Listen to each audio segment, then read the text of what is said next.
Assalamualaikum warahmatullahi wabarakatuh.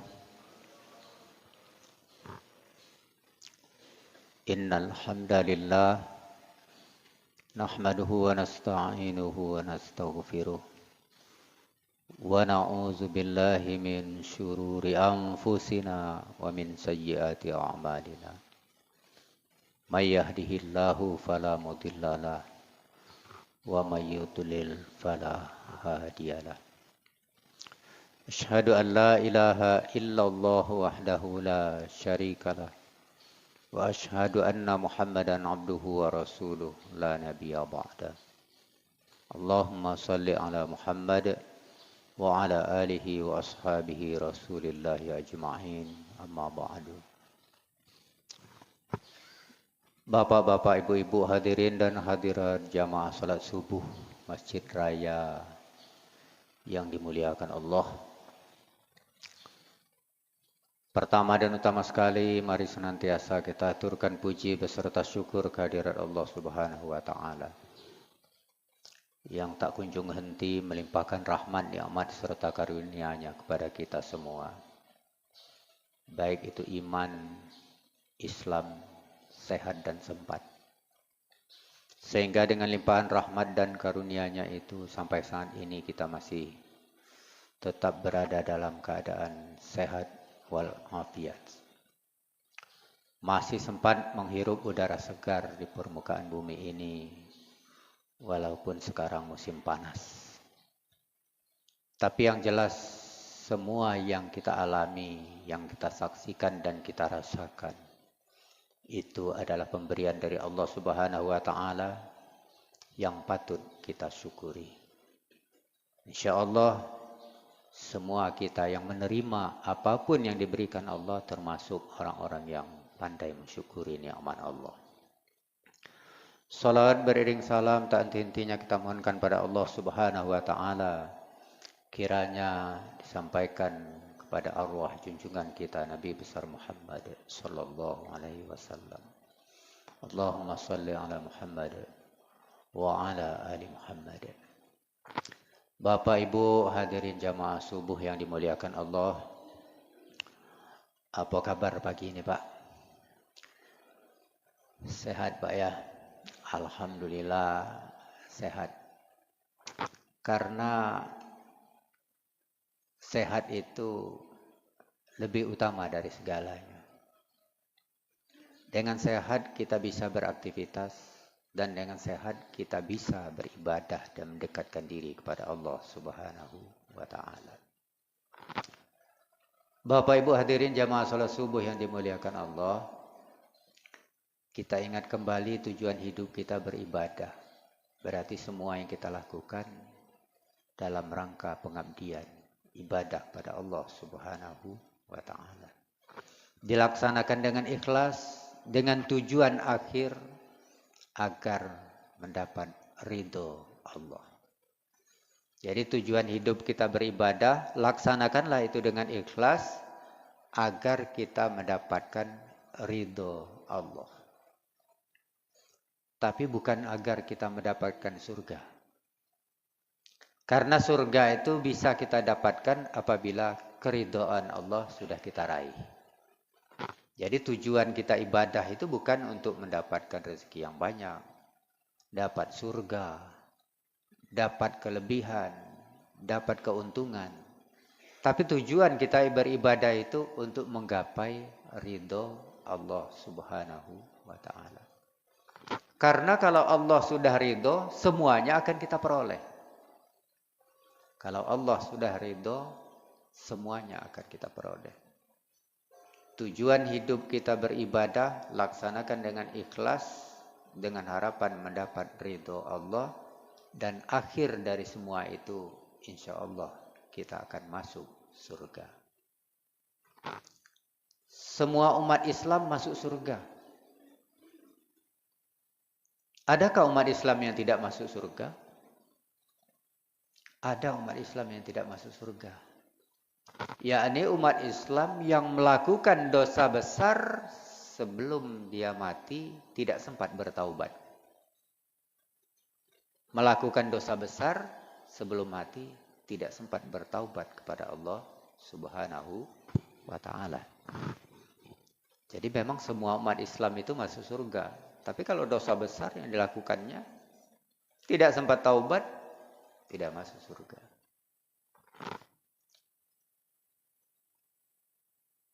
Kalau persoalan mati,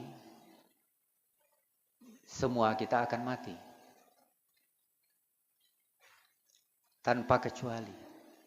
Semua kita akan mati. Sebutkan Allah dalam Al-Quran, kullu nafsin za'iqatul maut. Semua yang bernapas pasti mati. Bahkan mati tidak bisa ditunda-tunda, tidak bisa juga dicepatkan. Idza jaa ajaluhum la yastakhiruna sa'ah wa la yastaqdimun. Kalau ajal kamu sudah sampai itu tidak bisa dimundurkan walaupun sesaat. Minta mundur sebentar tidak bisa.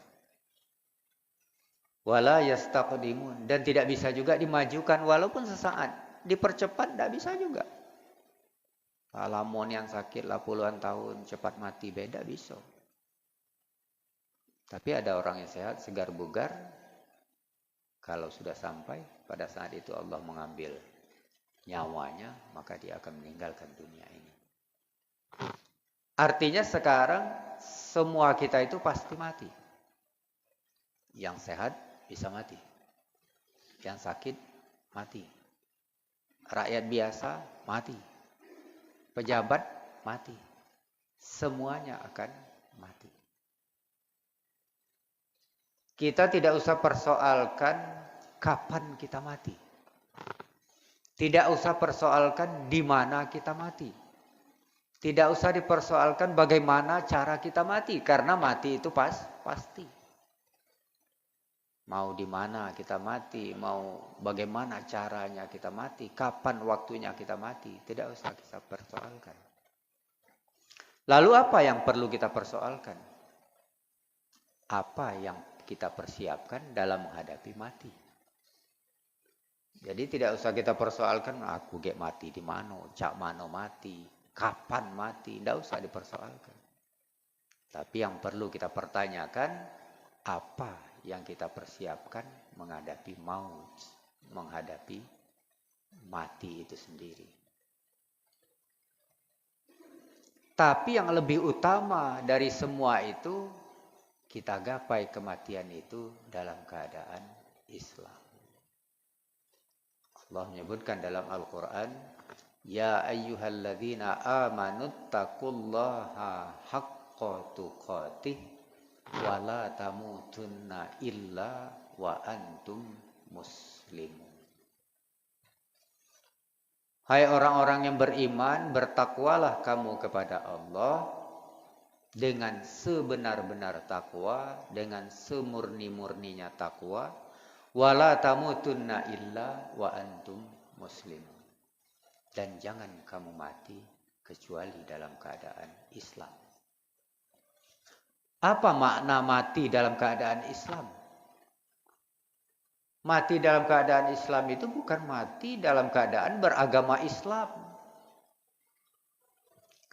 Karena semuanya Islam, tapi apakah sudah mati dalam keadaan Islam?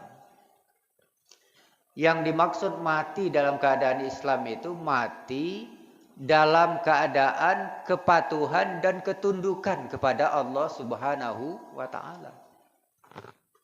Jadi mati itu dalam keadaan kita patuh, kita taat, kita tunduk kepada Allah Subhanahu wa ta'ala.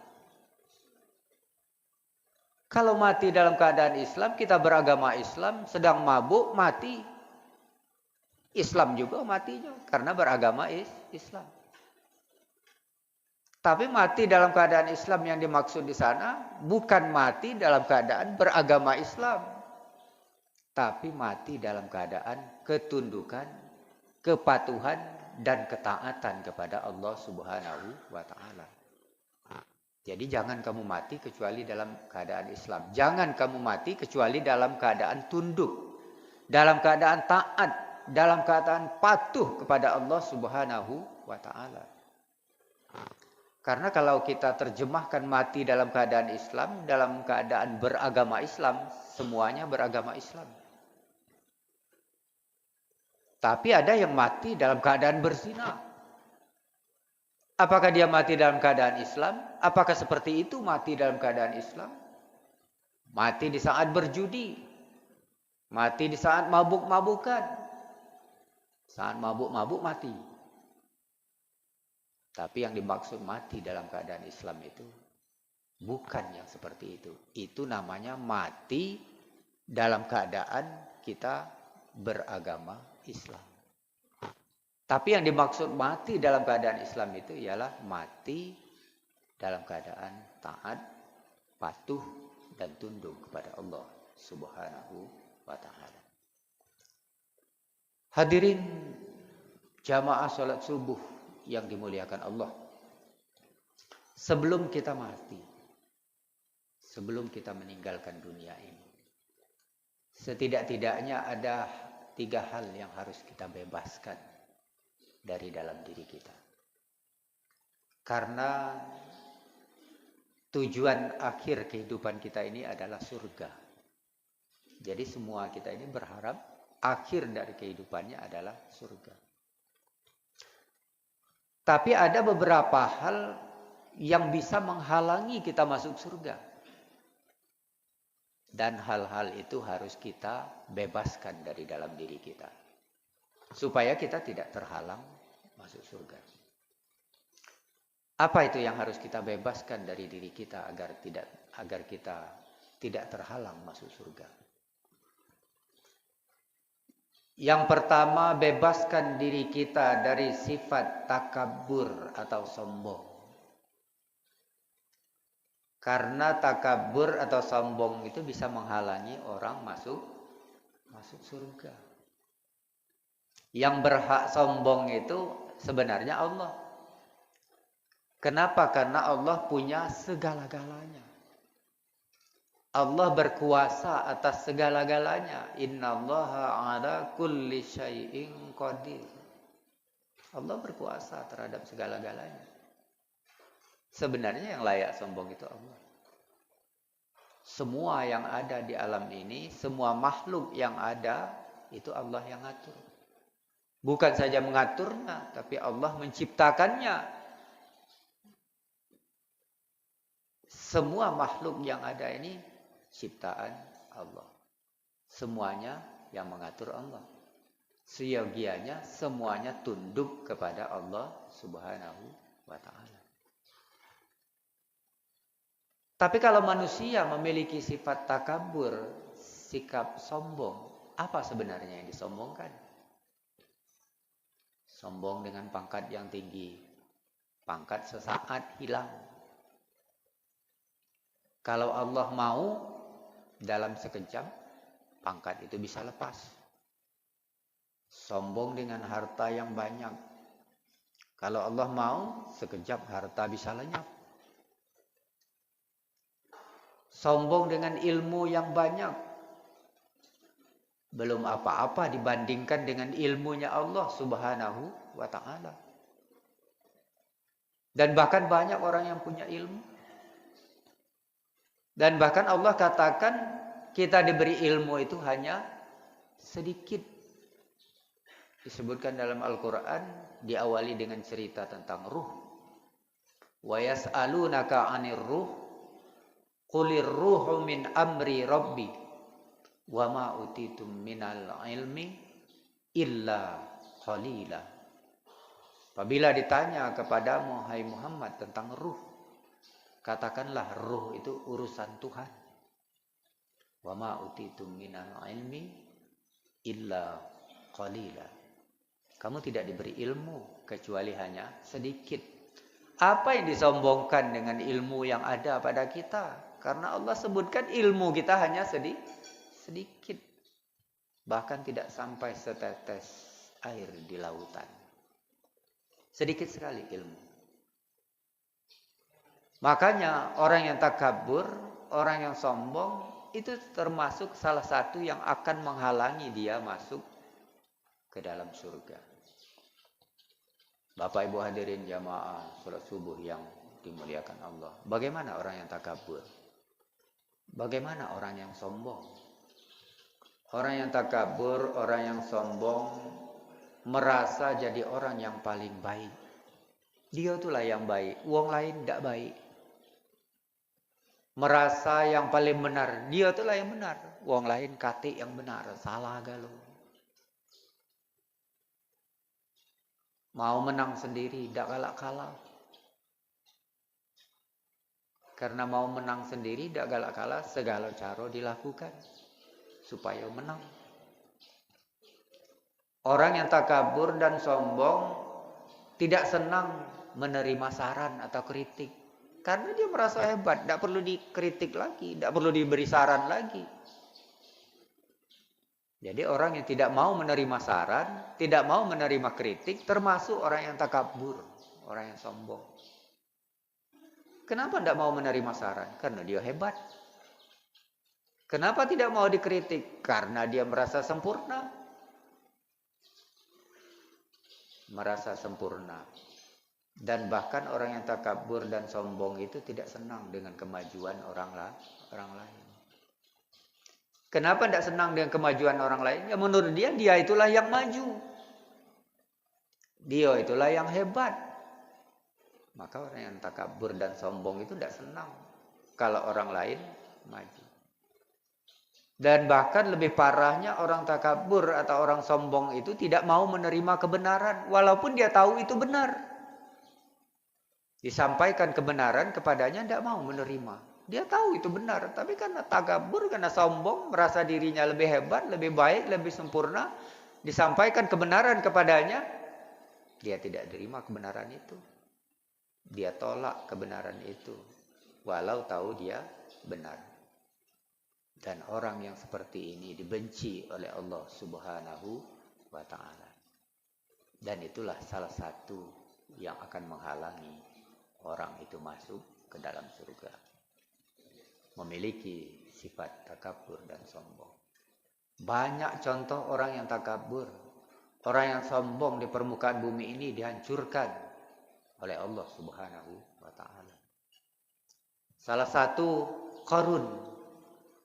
Qarun itu karena kesombongan, karena takaburnya, maka akhirnya Qarun beserta hartanya ditenggelamkan Allah ke dalam perut bumi. Fakharaja ala qaumihi fi zinati. Qarun tampil di depan kaumnya dengan angkuh, dengan sombong. Wa qala alladziina yuriduna al-hayatad dunya, berkata orang-orang yang cinta dunia. Dia mengatakan Qarun itu adalah keberuntungan yang besar. Innahu lazu hazzin azim. Beruntung Cak Qarun itu. Punya harta banyak, duit banyak, bini banyak, segala-galanya banyak. Hebat Qarun. Tapi apa kata orang yang punya ilmu? Kata orang yang punya ilmu, seperti Qarun itu celaka. Qala alladziina utul ilma, berkata orang-orang yang punya ilmu, seperti Qarun itu celaka. Innahu hazun azim, lazul hazun azim. Karena seperti Qarun itu ya bukan beruntung, celaka. Jadi orang yang cinta dunia pengen seperti Qarun, punya harta banyak, duit banyak, pangkat tinggi. Tapi orang yang cinta ilmu tidak enak seperti Qarun itu. Karena seperti Qarun itu kecelakaan yang besar. Makanya pada akhirnya Qarun itu ditenggelamkan Allah beserta hartanya ke dalam perut bumi. Jadi sehebat-hebatnya orang, sekaya-kayanya orang, setinggi-tingginya pangkat orang, nanti Allah tetap akan musnahkan apabila dia memiliki kesombongan. Hadirin jamaah salat subuh yang dimuliakan Allah. Itu yang pertama yang bisa menghalangi kita masuk surga, yakni takabur atau sombong. Yang kedua yang bisa menghalangi kita masuk surga adalah fanatik. istilahnya itu fanatisme. Fanatik.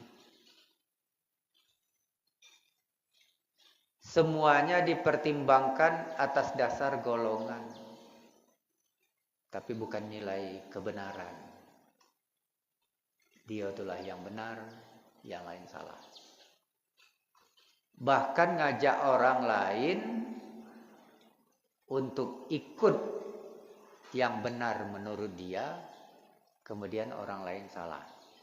Akhirnya orang lain banyak ikut. Fanatik. Bahkan orang yang fanatik siap mati untuk membela pendapatnya. Orang yang fanatik siap mati untuk membela pendapatnya. Fanatik ini tidak boleh ada dalam diri kita. Karena bisa juga menghalangi kita masuk surga. Dalam Islam ada 4 mazhab. Dan kita tidak boleh fanatik mazhab. Mau mengikuti mazhab yang satu silakan. Tapi kita tidak mengatakan mazhab lain salah. Karena dalam Islam 4 mazhab besar itu diakui. Kalau kita fanatik kepada mazhab yang satu lalu menyalahkan mazhab yang lain, itu tidak benar. Makanya fanatik bisa juga menghalangi orang masuk ke dalam surga. Oleh karena itu hindarkan fanatisme dalam diri kita. Yang berikutnya yang bisa juga menghalangi orang untuk masuk surga dan yang harus kita bebaskan dalam diri kita agar kita tidak terhalang masuk surga, yakni hutang. Hutang ini juga bisa menghalangi orang masuk surga. Masih tergantung hutang belum dibayar. Dan hutang ini banyak dipadankan dengan janji. Kenapa dipadankan dengan janji? Karena janji hampir sama dengan hutang. Janji nak nyumbang 1 juta, tahu-tahu lah jadi sumbangan 1 juta urung. Nah, padahal kalau kita berjanji ingin nyumbang 1 juta, kalau kita jadi anggota dewan, tuh jadi anggota dewan. Sumbangan 1 juta lepas. Tidak ingat lagi. Itu 1 juta itu hutang. Makanya janji sering dipadankan dengan hutang. Kalau hutang harus dibayar. Kalau janji harus ditepati. Makanya kalau orang tidak menepati janji apabila dia berjanji atau orang tidak membayar hutang apabila dia berhutang, ini salah satu yang akan menghalangi dia masuk surga. Hutang itu harus dibayar walaupun kecil. Yang namanya hutang kecil harus dibayar. Janji walaupun sedikit kalau kita berjanji harus kita tepati. Allah Subhanahu wa taala dalam Al-Qur'an disebutkan tidak pernah mengingkari janji. Innakala tukhliful mi'ad. Allah tidak pernah mengingkari janji. Yang sering ingkar janji itu manusia. Manusia sering sekali ingkar janji. Oh, berjanji-janji baik. Lah sukses gak janji tinggal janji. Gak pilih aku ya. Kalau aku menang, aku njuk motor siko. Lah menang, janji tinggal janji. Padahal kalau dia berjanji, itu harus ditepati. Bapak Ibu hadirin, jamaah salat subuh yang dimuliakan Allah. Ini yang harus kita hindarkan dari dalam diri kita agar kita tidak terhalang masuk surga. yakni hutang. Karena hutang itu walaupun kecil, dia akan menggerogoti nilai kebaikan yang kita lakukan. Apabila hutang itu tidak dibayar. Ada lagi sekarang ini, wong yang berutang, ditagih utang marah. Ditagih utang lagi nak mono. Aduh. Padahal yang harusnya marah itu yang berpiutang, bukan yang berutang yang marah. Sekarang itu ada juga uang yang berutang ditagih marah. Ditagih itu bagus, mengingatkan supaya dia terlepas dari dosa. Seharusnya terima kasih. Jangan sampai ditagih utang marah. Jadi utang bisa menghalangi orang masuk surga. Walaupun utang itu kecil, wajib dibayar. Jangan sampai tidak dibayar, nanti akan menggerogoti amal ibadah yang kita lakukan. Dalam hadis disebutkan khairun nas khairuhum qada. Sebaik-baik manusia adalah yang paling baik dalam membayar hutang. Maksudnya sebaik-baik manusia adalah yang paling baik membayar hutang itu menyegerakan membayar hutang. Kadang-kadang duit lado, hutang ini besar, tapi sayang dengan duit ini, kaget dulu, akhirnya mati. Hutang tidak dibayar. Makanya sebaik-baik manusia adalah yang paling baik dalam hal membayar hutang. Artinya menyegerakan membayar hutang. Bapak Ibu hadirin jamaah salat subuh yang dimuliakan Allah. Inilah 3 hal yang harus kita bebaskan dari diri kita agar kita tidak terhalang masuk surga. Semoga 3 hal ini lepas dari diri kita. Pertama, hindarkan jauh-jauh diri kita dari sifat takabur atau sombong. Yang kedua, hindarkan diri kita dari sifat fanatik. Dan yang ketiga, hindarkan jauh-jauh diri kita dari telat membayar hutang. Karena apabila 3 hal ini ada dalam diri kita, bisa menghalangi kita masuk surga. Kadang-kadang kita taat beribadah, rajin sholat, tapi sombong dengan ibadah kita. Ibadah kita tidak ada gunanya. Kadang-kadang kita banyak duit, tapi lupa dengan hutang.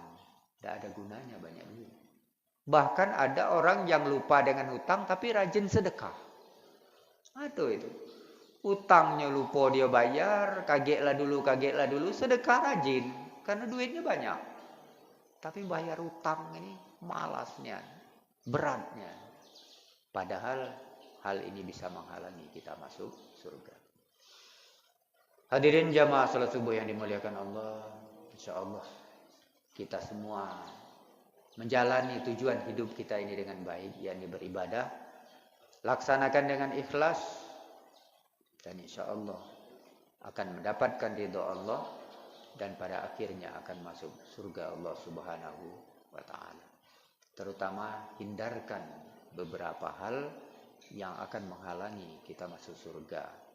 Dengan hal kecil itu ibadah banyak tapi masuk surganya terhalang.